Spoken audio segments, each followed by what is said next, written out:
week I picked up a Pentax 645N2, which is a minor improvement over the 645N and quite a large improvement over the 645 original OG. And besides mirror lockup, there are a few cosmetic changes, so I'm going to go through them in this video for you. So first of all, mirror lockup is available on the camera. It is a mode on the mode selector dial, so you've got single shot, then continuous, and self timer, and then mirror up. It says M up. And basically you press the shutter once to lock the mirror up and then press it again to actually expose the image. Onto the exposure compensation dial.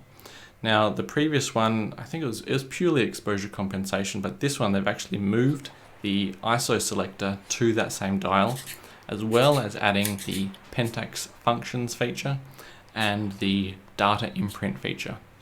So the dial actually now has exposure compensation and then ISO, PF and D, all as options crammed onto this little dial.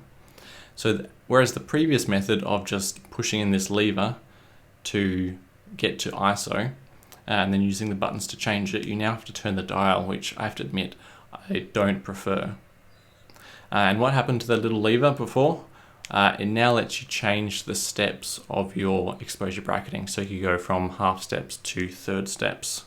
Moving on to the back of the camera, the autofocus mode, instead of saying single and servo, it actually says C and S. Also a change I don't really prefer, because in my mind S means servo, but now it means single. So I'm always thinking S as is on single, is on servo. C, what does C stand for? So C continuous, S single. Yeah, that's it. The lugs have changed. They do feel a little bit thicker. The neck strap is not really any easier to get on or off, but yeah, just slightly changed there. The cable release, it doesn't take the same cable release as the 645N, which took a Pentax cable release F. Now it takes a CS103 or something like that. I don't know the difference between the two cable releases or if there's an advantage to one or the other. Minor variation is that the auto exposure lock button, which used to say ML in the manual, it's called memory lock. In my mind, I always called it meter lock. Well, now it says AEL for auto exposure lock. So that's a little bit more obvious about what it does. And in terms of things that aren't visual, you have all the Pentax functions.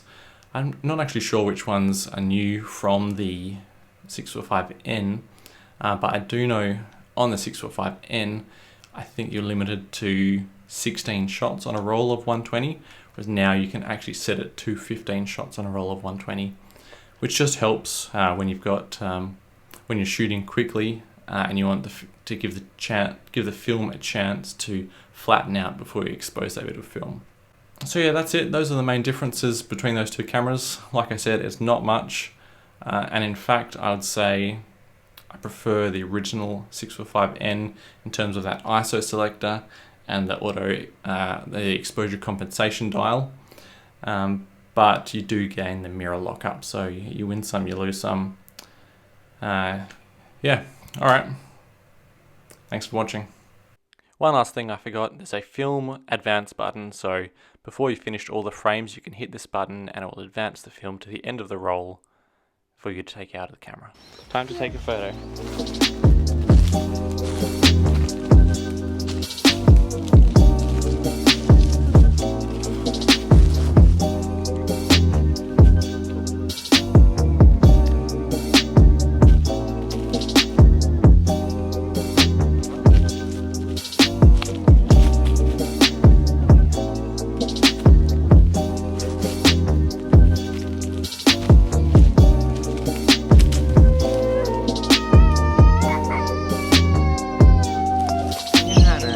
Bitte.